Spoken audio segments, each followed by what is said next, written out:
Hey everybody, this is John, and this is John's Long Box. I was going through boxes today, and I found this, and I knew this was what I was going to be showcasing. This is Twisted Tales from Pacific Comics. This is issue number 1, color illustrated by Richard Corbin.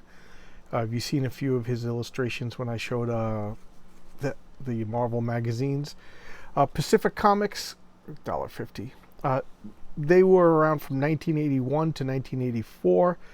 Before that, they were a comic book distributor, and I think their first comic book that they actually made was Jack Kirby's Captain Victory, and that was a big hit. It sold 110,000 copies, and they were amazed, and everybody was amazed. And they told Jack Kirby they could keep all the rights and everything like that, and they would help him get whatever deals he wanted. So they were the first company to give Jack Kirby royalties. All right, so this is written and edited by Bruce Jones. Okay, Bruce Jones later went on to do a Hulk run in Marvel Comics. Okay, let's look at this. Twisted Tales number 1 of November 1982 by Pacific Comics. Pacific Comics was based in San Diego. Nexus, that comic I debut was Capital Comics. That was another comic book distributor, and they did Nexus, and that inspired.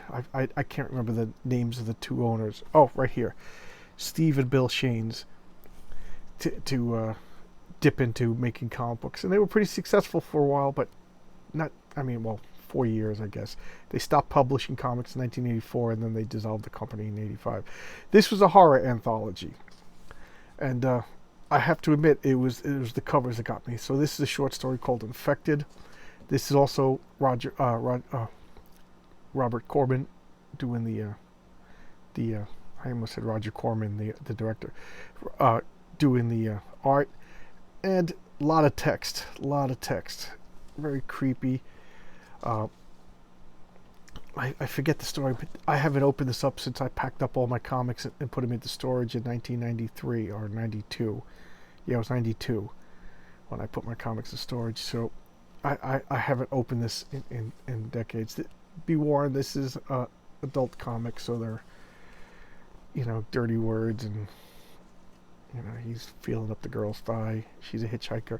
And this whole scary story is based on a joke, and I'm not even gonna. He wants to. I will. He's hitting on this girl, and she says, "I can't because I have." And then he's like, "Oh, big deal. So what? That's what you have?" And she's like, and then you can see all of these crabs are coming. I told you what I had. Ta-da! Scary. This is more like a EC Comics. If you saw my video about the Comics Code Authority, EC Comics. This just seems like a Jimmy Craig EC comic. And this is Alfredo Acau. He was one of the artists on the Swamp Thing that I just love. So this is Bruce Story, art Alpha Alcado. Oh, colors Bruce Jones. I didn't know that. Letters Alpha. Okay, this is a 2-man team out of his depth. I'm trying to remember what the story was, but this is a. I read this first issue over and over again, and I cannot remember for the life of me what happens in this story. I'm sure it'll jar, but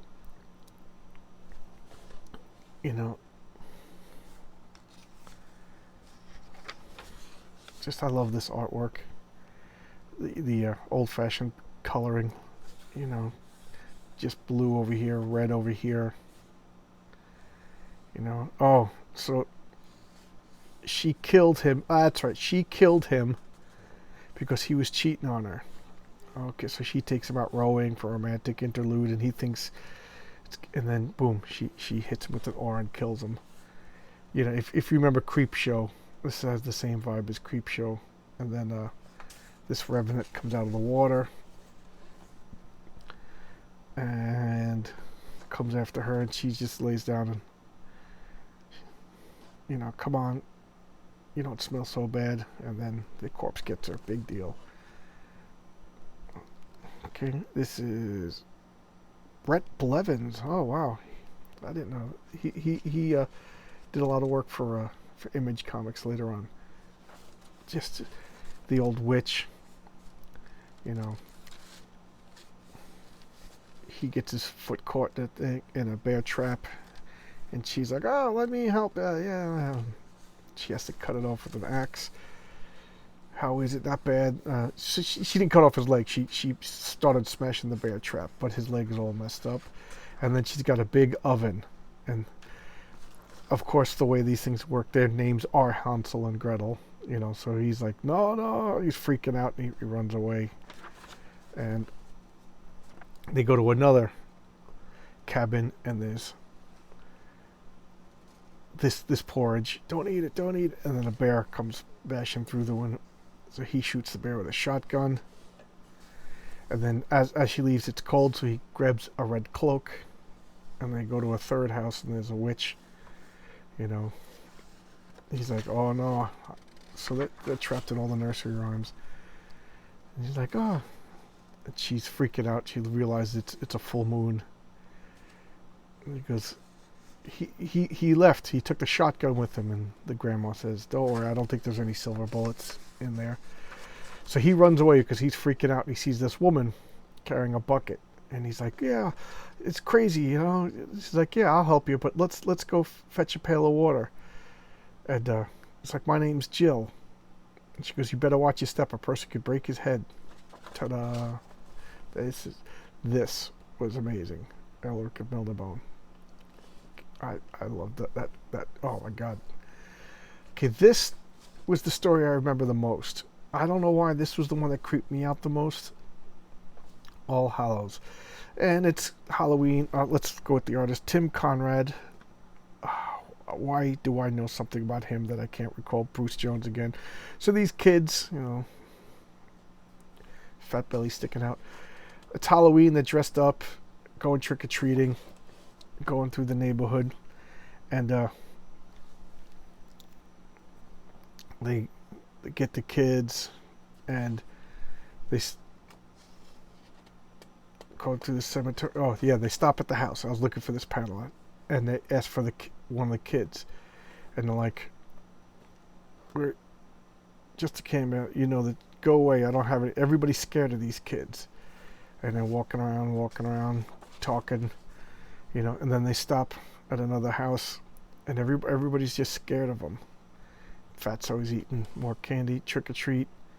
Dear God, kind of slim pickings this year. I want me to cook you something? Want me to bake you something? And he's like, nah, we got time to go. And trick or treat, parents just freaking out. How about a hamburger? Leave more alone. And the fat kid has more food. Monsters, you think you could terrorize the neighborhood? Do you think you could do this every year? Ralph, no. He was our only son, our only boy. I won't let you hurt the others. I won't let you. Come on, let's get out of here. So what's going on? And then they go to another house. Trick or treat. Eddie home, Miss Hathaway? No. He's gone to his grandparents. He's gone. You know, and they're like, we don't want any candy. And they're like, you got another son, Miss Hathaway. You're lucky. Where's Eddie? Where is he? And he take him and be gone. And he gives up his kid. He goes, don't let him do that. He goes, it's no good, Martha. They just keep coming back. They'll follow us everywhere. You know what happens when the others resisted. Takes the kid. He's dressed him up like a ghost. They bring him to this old burnt up house and tie him to a pole. Look at him. I always thought that was just so human looking, and that poor kid was scared. Because I didn't mean nothing. It was a joke. It wasn't supposed to burn down the whole house.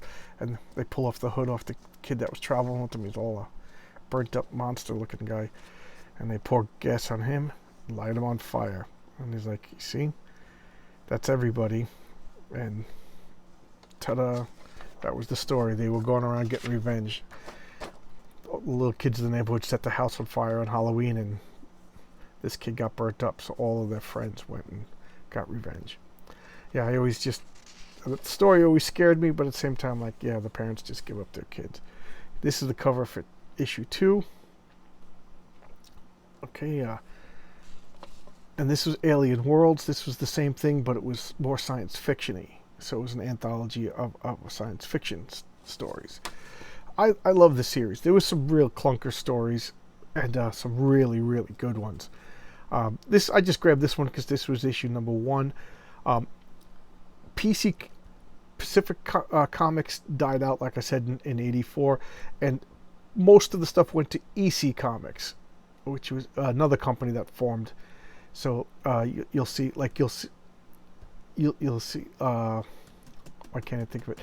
But Gru the Wanderer started in Pacific Comics and then went over to EC Comics, and that EC didn't last too long. And these were direct market, so they didn't go on the stands. You notice there's no comic code authority, and as such, they could have nudity and dirty words and horror and gore and everything like that. So they took a lot of talent from Marvel and DC. Not this. This was Bruce Jones's baby, and I told you the story about Bruce Jones. I was working at a call center for MCI at the time in the mid '90s, and I saw that the person I was calling, his name was Bruce Jones, and I did my spiel. He didn't want what I was selling, and then I just asked him, "You didn't write Twisted Tales, did you?" And he goes, "Yes, I did." And I was like, "Oh, okay."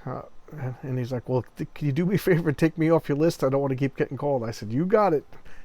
I don't know if it was the real Bruce Jones or if he was playing with me, but well, I like to think that I bothered Bruce Jones back when I was one of those telemarketers, an evil telemarketer. I walked out of that job in the middle of the day and didn't punch out, and they I got like a 24-hour paycheck for one day. So I got my regular 8 hours, 8 hours, 8 hours. And my last day I got 24 hours. So there's my revenge for the telemarketing. It was a horrible job. All right, there you go. I told you a little too much. There was another story I was going to tell about this, but I can't remember it. But who else? All right, that's it. That's Twisted Tales by Pacific Comics and Bruce Jones. All right, these are hard to find.